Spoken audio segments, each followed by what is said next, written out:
Due to the variety in Dynasty leagues, finding a good set of ADP is almost impossible, so the best way to prepare for your leagues is by looking at real drafts, and that's exactly what we're going to be doing here today. Now here we're going to take a look at one of our FTR leagues. This is a World Cup qualifying team where there's prize money on the line. So let's hop right into it. It's Superflex, PPR, 0.5 tight end premium, so pretty standard scoring that should apply to most of your leagues. And in the first round, we don't really have too much changing here. Now we have Mahomes Allen at the 101 and 102. Pretty standard. And really the only reach that I kind of saw was Marvin Harrison at the 106.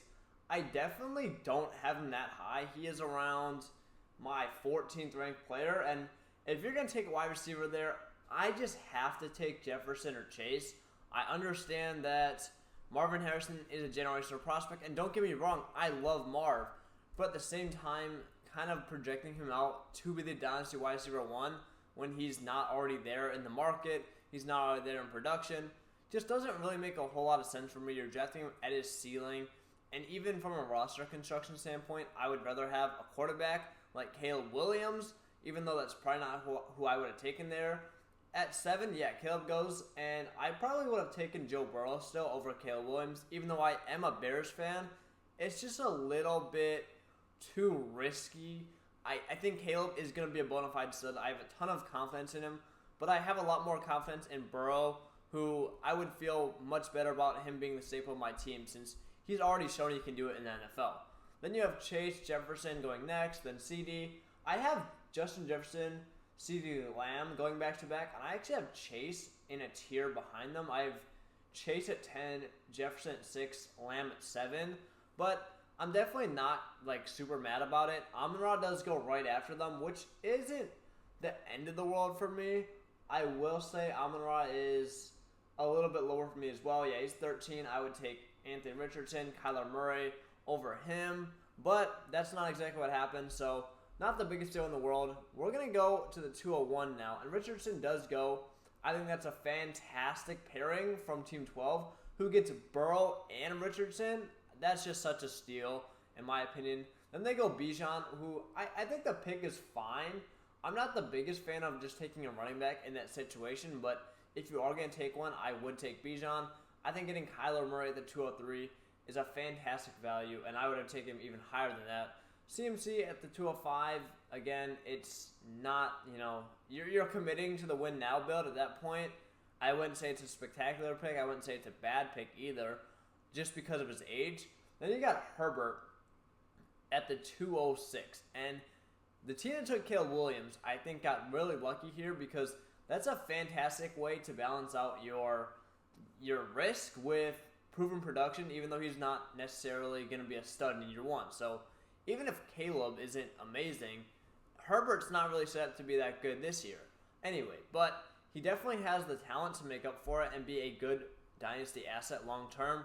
Same thing with Love here. I think he is, set up to be good this year, but he's a very good value in my opinion. Getting him at the 207, fantastic pick. I would take him around that range. I have Love as my 16th ranked player, so right behind Herbert. Nothing too crazy.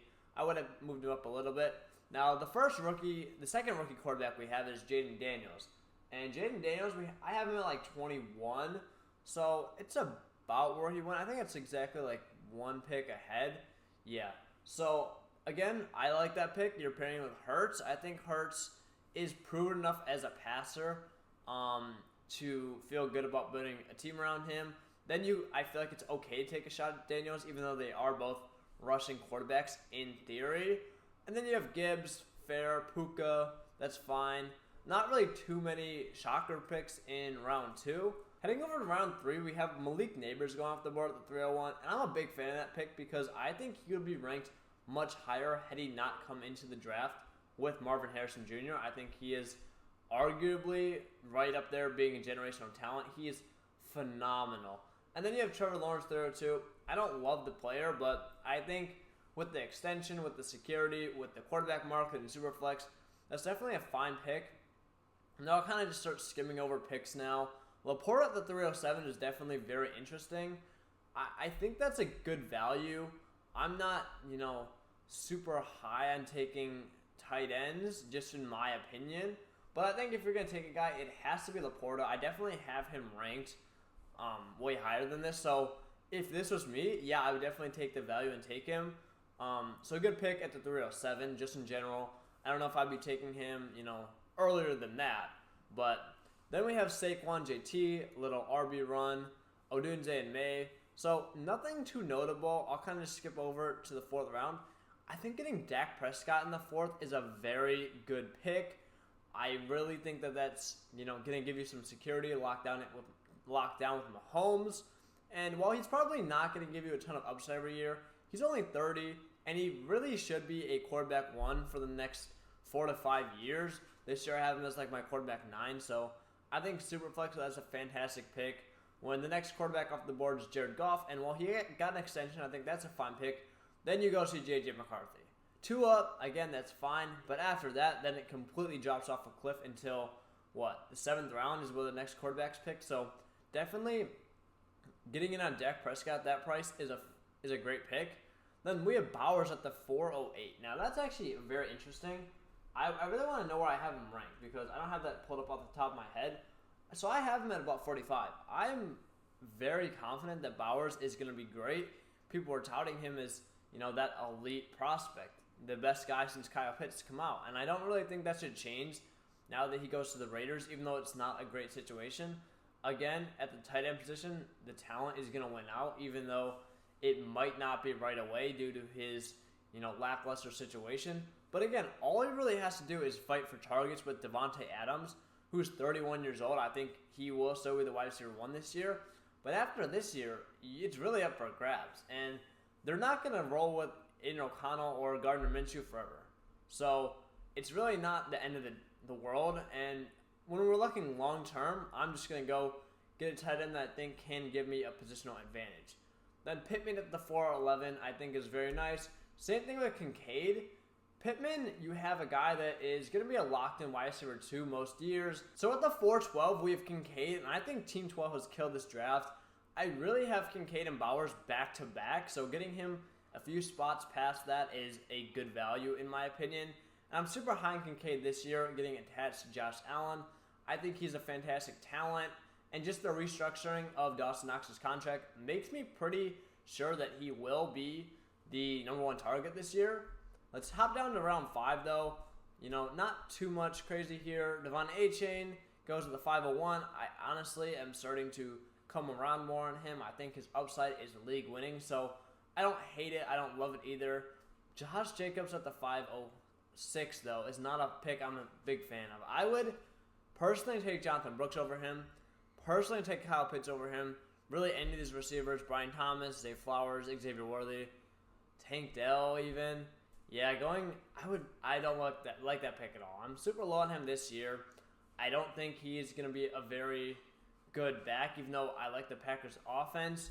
He's 27 years old and 26 years old, and he's coming off a few seasons where he just got an absurd number of touches, so he has a ton of tread in his tires. And if I'm drafting a running back for, and getting 1 to 2 years of production, I want to get a guy like CMC, or if I'm not, I would just rather wait and get a guy like Kamara, maybe even Aaron Jones, and that price. I just think he's going to hit that fall off very hard once he actually gets to 28 and he's not really going to be productive due to the amount of tread he already has on his tires. Now, heading over to the 6th round, we have TJ Hawkinson at the 601, and I think that's a fantastic pick because, again, I play Dynasty in 3-year windows. And if Hawkinson misses half of the year, that's still not going to take up a significant part of my window. I could, get a tight end to replace him this year and make a playoff push with him. Next year, I could make a monster team with him at a discount because he is that elite tight end that will be a difference maker. I just love the pick on all levels. Again, I understand why he's falling, but I would have him still way higher than this. I'll look at my rankings real quick. I have him 56, so the middle of the 5th round, not terrible value, but still, I think I would take him a little higher than that. Then Trey Benson at the 606 is kind of interesting to me. I definitely would take Pacheco over him. Even some of these tight ends like Mark Andrews, DK Metcalf. It's not that I don't like Trey Benson, but I don't think he's some elite talent. I would even take JSN over him at this point. So it's not that I think it's a horrible pick, but just with the guys going around him, that's one of my least favorite picks here. Same thing with DeAndre Swift. Again, as a Bears fan, I think he's fine, but at this price, I would just take Ladd McConkey, JSN, Jaden Reed, Deebo Samuel, all over him. Kirk Cousins, even in the 7th round, I think getting 1 to 2 years of good production out of him makes sense to take him there. And I think he is, significantly better than most of the quarterbacks going below him, except for Bryce Young. Getting Bryce Young at the 7-10 is an absolute steal. Now, he has Dave Canales coming in to fix this offense. He has improved offensive line, improved weapons group, and he was the former number 1 overall pick just a year ago. There's really no reason why he should lose value. So at this price, you're kind of just taking a shot. Maybe he'll be kind of back into a QB2 season at the worst and still give you some kind of production. There's no way he's going to be as bad as last year. Or if he even improves a little bit, has a good 6-game stretch, and you're still not a believer, you bet that he will shoot up 2 to 3 rounds of startup value, because that's just how quarterbacks work. We have Bo Nix here. Love this pick. I think Bo Nix is very underrated as well, and I had him super high in my rookie drafts. I would definitely take him, so he's going above what other rookies here, like Ladd McConkey.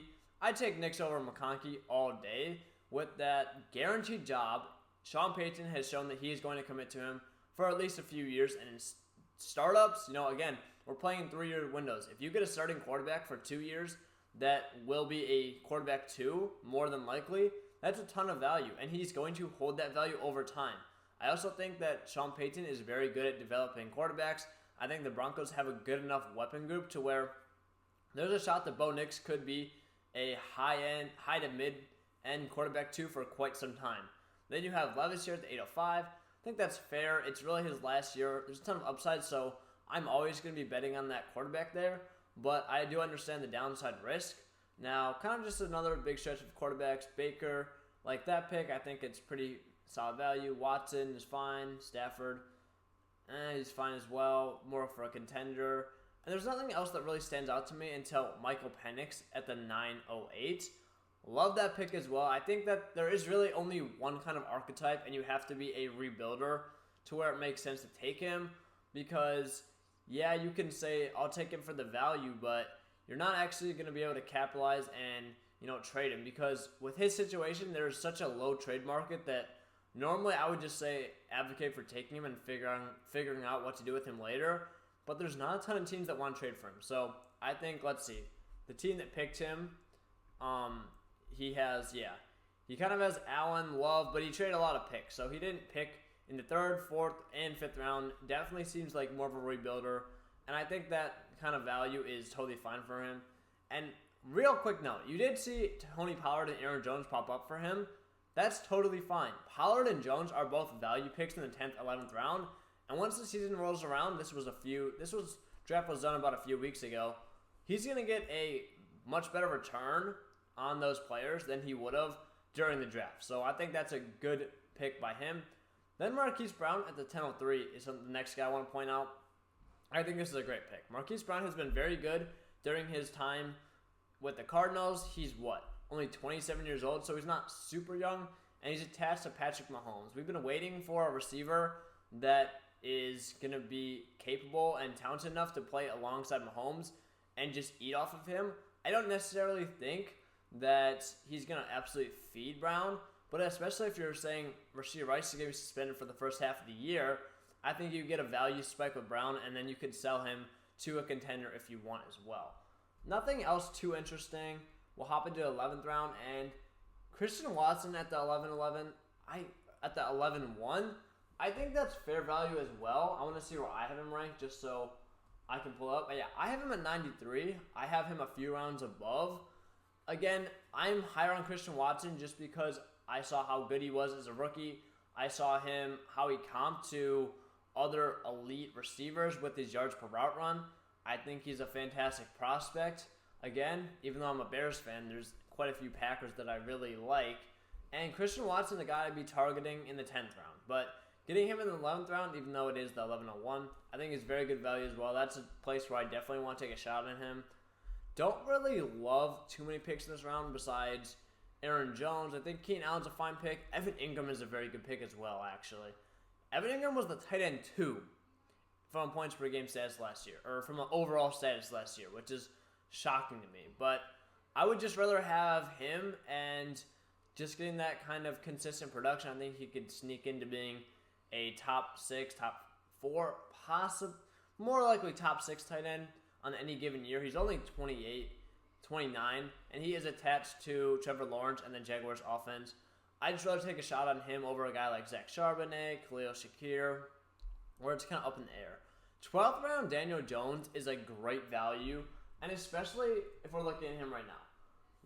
I have him ranked 120, so again, I'm not too far off, but I think looking at the board, getting him 2 picks only above Justin Fields, I just don't know what we're doing, guys. He's going to be a starter day 1.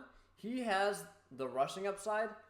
Justin Fields may never start again, and that's the reality of it. So Daniel Jones, it's his job. Obviously, I don't think he's a very good quarterback. I think he was overpaid, but it's his job day 1 to lose. So there's a chance that he could be the long-term starter because of the money they invested in him, and he has rushing upside to where I think he will be productive enough, at least as a mid to worst case scenario, low-end quarterback 2 in 2024 as well. Then we have like Geno Smith, Jerry Jeudy at the 12-12s, a pick that I've kind of warmed up on just because of how much money he got paid by the Browns. Now, it is the same Browns who just paid Deshaun Watson a crap ton of money, but at the same time, it's nothing to scoff at when we're looking at guys in his range like Demario Douglas, who I actually kind of like, Quentin Johnston, all those kind of players. And there's not really anything else I'm super fond of, just pretty basic. Hopkins, 1403, I think is solid. I think he just got a new contract to go play for the Titans, so definitely I think for a contender and just from a value perspective, worth a shot. Vidal at the 1502, I don't really love when you could just get J.K. Dobbins instead, but that's just me. Spencer Rattler though, 1605. I really like that pick a lot. I think he is a fantastic value. I think he has a ton of upside. And the moment he becomes this dude stacked him with Derek Carr, which I think is a smart pairing. Derek Carr is not very good. They paid him too much money, and I expect them to move on from him very soon. Rattler has all the upside in the world, and he's just a few years removed from being the consensus number 1 overall pick. I think he's a good prospect that just needs to iron some things out in his game, and there's an opportunity for him to do it finally, even though he didn't get the best draft capital.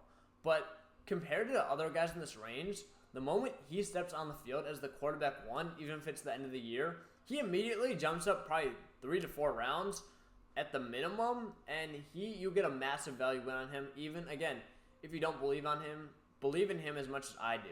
So, nothing too interesting. I'm kind of just going to try and look for a few late round gems I can share with you guys and shout out a few people. Noah Fant, 1910, great value. I'm all in on Fant.